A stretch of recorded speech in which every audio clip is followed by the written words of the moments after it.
livros e documentos esotéricos. Samael Aun-Weor. O matrimônio perfeito. Prefácio. Por Júlio Medina V. O momento atual é gravíssimo para a humanidade e há que falar alto e claro nestes momentos em que todas as religiões, seitas, escolas, lojas, crenças, ordens, clãs, partidos políticos e nações vivem em uma luta terrível buscando sua própria sobrevivência. É a hora do ser e do não ser da filosofia. Este é um momento decisivo para a humanidade, portanto, temos que falar claramente para poder auxiliar imediatamente aos que queiram tornar-se assistentes na sala da sabedoria divina.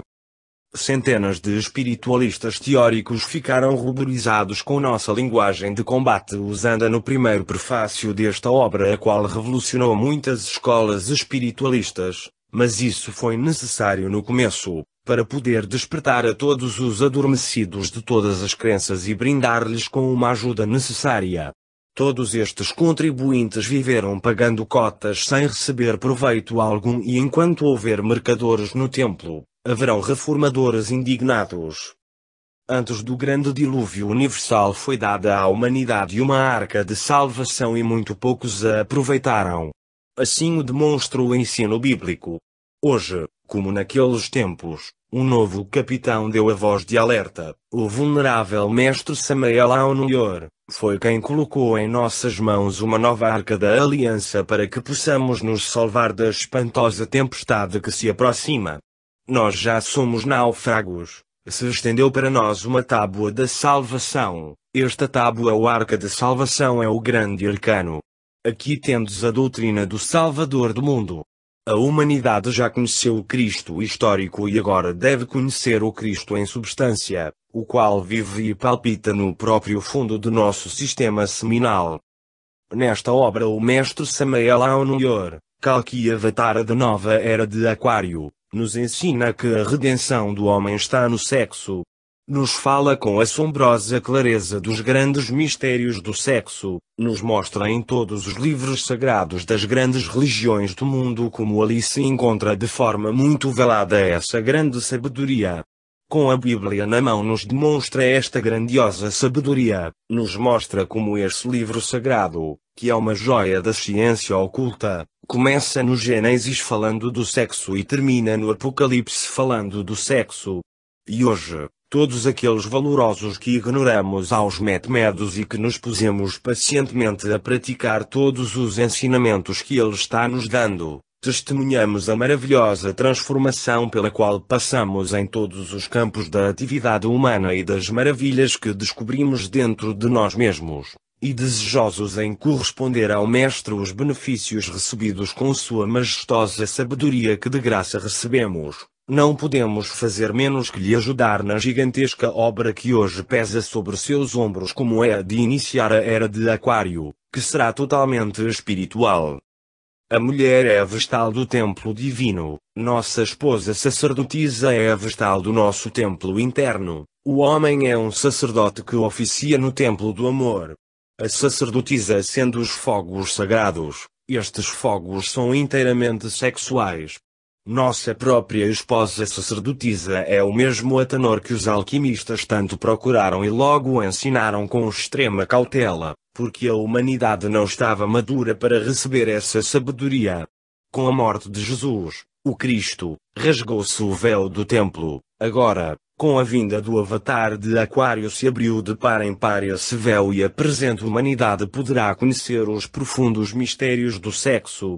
Com estas forças se faz um colosso e com elas poderá despertar as maravilhas que têm adormecidas ou acorrentadas, na mesma forma em que hoje a ciência materialista despertou as terríveis forças do átomo e conseguiu o progresso material. Foi necessário que o homem presenciasse todas estas maravilhas e assim rompesse todos os seus tabus e se tornasse acessível para as novas conquistas. O matrimônio foi constituído por Nosso Senhor o Cristo. A ele pertence a sabedoria do amor e até agora o homem não o compreendeu, somente sabe gozar de algumas de suas manifestações. A sabedoria do grande arcano permaneceu oculta por muitos séculos, Não se podia falar dela com tanta clareza, mas hoje nós a entregamos ainda com mais clareza para que no leitor não haja dúvida alguma. No campo físico, as distintas combinações da matéria as chamam de química, em ocultismo ou esoterismo. Quando uma matéria se transforma em outra se chama transmutação, ou seja, mudança de forma. Por exemplo, a mudança que a erva ou pasto sofre quando passa pelo estômago da vaca e sai transformada em leite. Isso é alquimia. O homem atual tem conhecimentos exatos do poder germinativo da semente. Publicamente fala de todas as sementes menos da semente humana, porque este é o ponto nevrálgico do qual não se pode falar porque ele libera o homem da escravidão, e do escravo vivem todos os amos. Existem duas classes de doutrinas, a doutrina do olho e a doutrina do coração. A doutrina do coração é nutrida pelo amor e nos ensina a sabedoria da transmutação ou castidade científica. Esta sabedoria da castidade é conhecida no corpo da doutrina católica cristã com o nome de não fornicar e constitui o sexto mandamento da lei de Deus.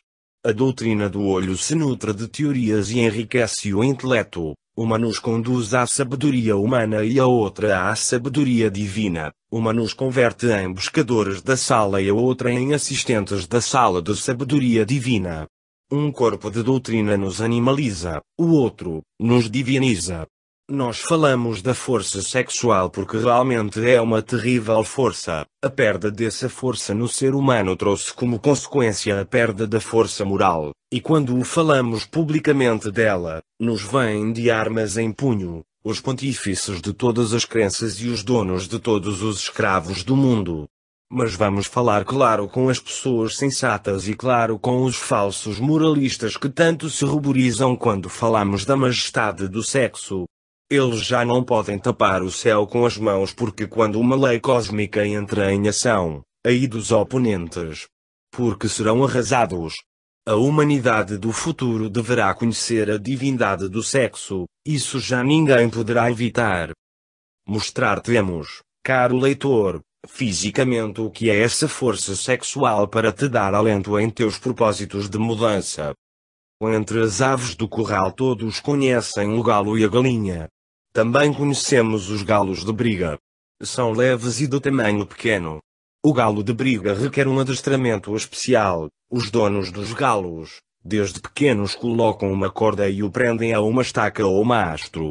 O objetivo da amarra é evitar que o galo de briga se una com fêmeas de sua espécie.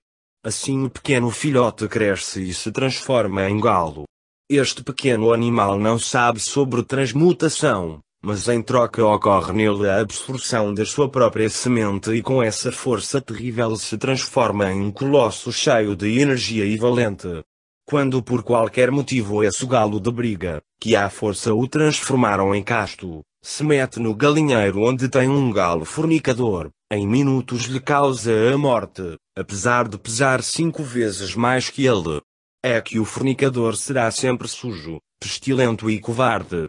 Todo animal fornicador é hediondo, até mesmo as aves quando são fornicárias como no caso do galo. Para esse colosso os homens fazem para eles os galinheiros ou lugares de lutas. Ali pagam bem caro os que assistem à briga desses guerreiros até a morte.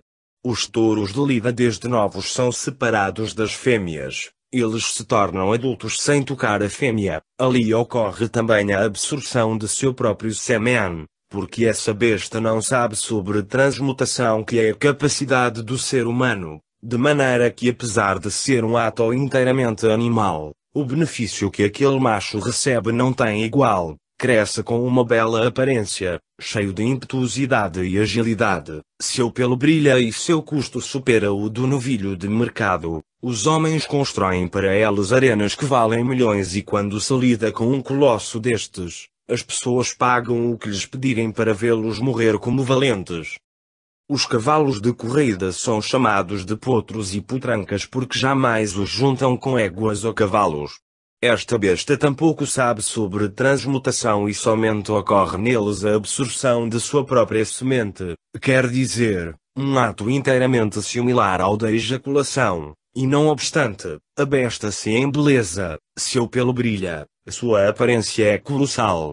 Os grandes criadores sabem que o cavalo perde seu material seminal com a ereção e então lhe colocam na glande ou cabeça do pênis um aro de prata que evita que o animal chegue à ereção e, por conseguinte, perca seu material seminal. Isto os grandes criadores têm como um segredo indizível.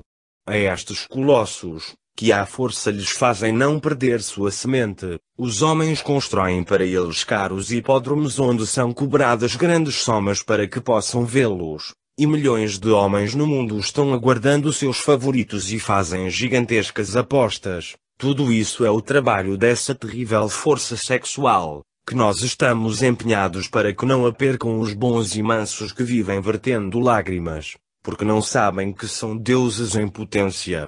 Se os homens soubessem o que vão perder quando vão fornicar, em vez de ir rindo, iriam chorando.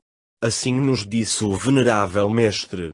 Para entender isto, vejamos o que passa a um animal qualquer. Tomemos o cavalo do qual estamos tratando. Quando este animal dura apenas uma noite de conúbio com uma égua, no dia seguinte não rende no trabalho, se enche de suor e não pode com um homem que pesa 8 vezes menos que ele. O cavalo, como animal que é, produz força, e se com o contato de uma noite perdes sua força, o que poderia acontecer com o ser humano que, querendo superar a besta, se junta todas as noites? O homem produz força moral, mas esta força também é perdida com a fornicação. Eis porque há tanta irresponsabilidade moral e os senhores moralistas fornicam em particular e escrevem livros e textos novos sem saber onde é que se encontra o mal. Se um só espermatozoide tem o poder de criar um corpo tão perfeito como é o do ser humano, o que nós não faremos com os milhões que nos reservamos para nos dar luz e sabedoria a nós mesmos? Hoje milhões de homens estão caindo cegos no abismo e estes cegos guiam uns aos outros, mas sempre em direção ao abismo. Os homens bons de todas as crenças são somente sombras boas, mas sombras, porque lhes faltam a luz crística que vive e palpita no fundo do nosso próprio sistema seminal. Essa luz interna nos conduzirá algum dia até o Pai muito amado.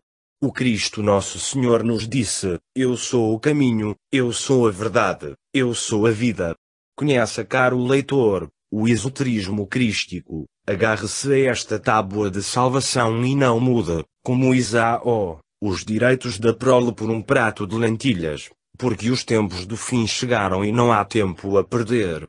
Com Cristo ou com Javé, com Deus ou com o diabo, com a luz ou com as trevas, com o bem ou com o mal, com a vida ou com a morte, com as escolas internas ou com as externas. Com Samael a ONU orou contra ele. Há batalha? Há batalha? Há batalha? Sumum Supremum Sanctuarium. Agosto, 7, 1961. Mestre Garga Clichinhas. Júlio Medina V.